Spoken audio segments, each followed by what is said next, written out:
Hey YouTube, Casey Classic 7 here, back in with another video to talk some NBA Live 18. In this video, I wanted to talk about the shoe game for NBA Live 18. For those who don't know, I'm huge into shoes, not to the point where I'm spending hundreds of dollars on them, but it is definitely something that I look at and look forward to see what shoes are added into the game each year. For NBA Live 16, this was one of the points that I felt like they dropped the ball on, in my opinion.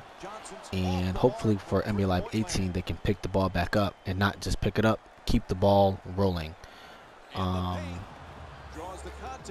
Just for give you a quick backdrop of what they did for NBA Live 16 and what was the problem with the shoe game is the shoes that they added into the game from the release date. Those were the only shoes that were added into the game. So you had players like Kyrie Irving, Lillard, who had second signature models come out, and they did not make their way into the game with an update. You had a player like LeBron James as well, did not have his up-to-date shoe.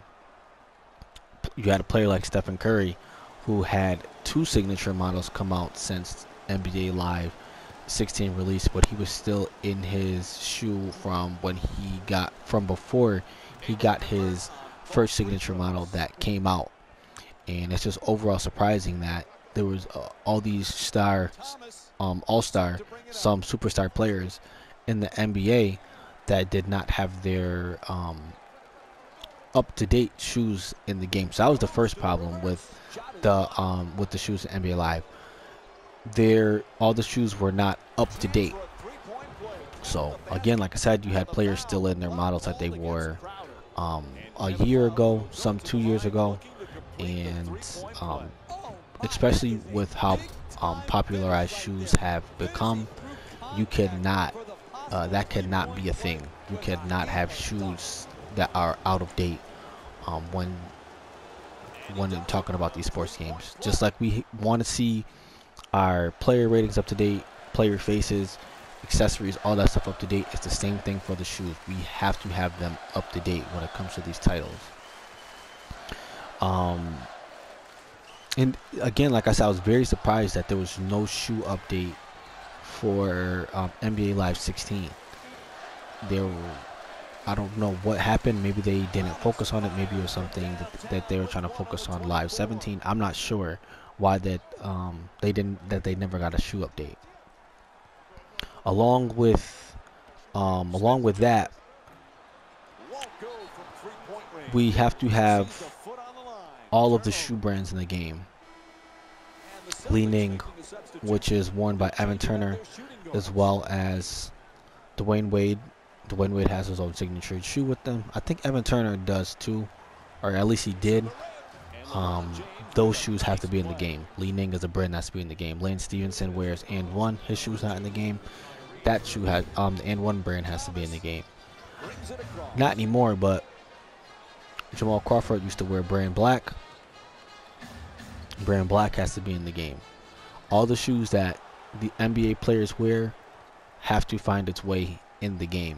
Even if it's one player who wears that shoe, they have to have that brand in the game to have the most up-to-date sports title.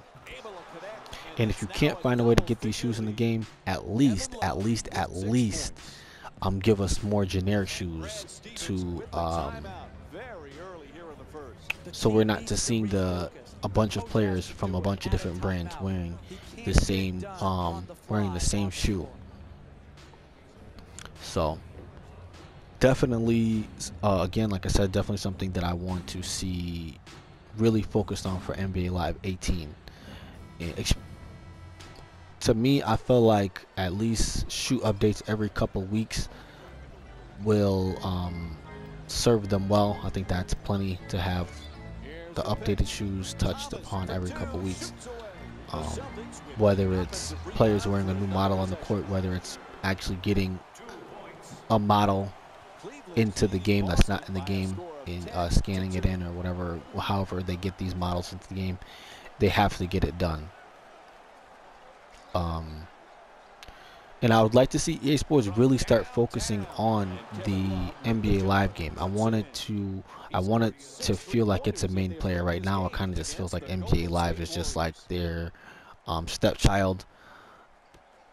and it's just whatever with the game. Like, oh, you know, this fan's NBA Live, so you know we'll throw the game out there. But in terms of putting any effort into the game, yeah, right.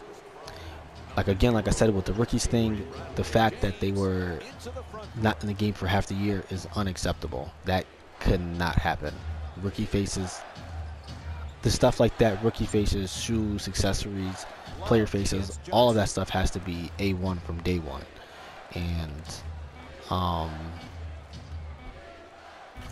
again, if NBA Live really wants to compete with 2K, it's gonna start with these small things, as well as the gameplay. You know, obviously it's not just these things, but the gameplay is huge as well.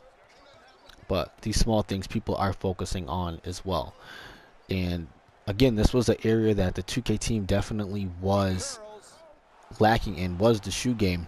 But since 2K16, they definitely have stepped it up, and in 17, their shoe game is very good. They have a very good shoe game, a bunch of updates throughout the year, and I would like to see the same thing for NBA Live 18. This is the new standard, to have all the shoes in the game and up to date every year. So let me know what you guys think about accessories, the shoes, all that stuff. Does it matter to you guys?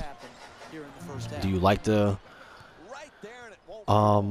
see when your shoes are up to date, accessories are up to date? Do you think it doesn't matter with the gameplay? You know, let me know what you guys think about it as well. Comment, rate, subscribe, share. Really appreciate it. And overall, trying to be one of the voices in the sports gaming community who will be up to date and talk about things that are relevant to these sports titles. So let me know what you guys think. KC Classic 7 signing out.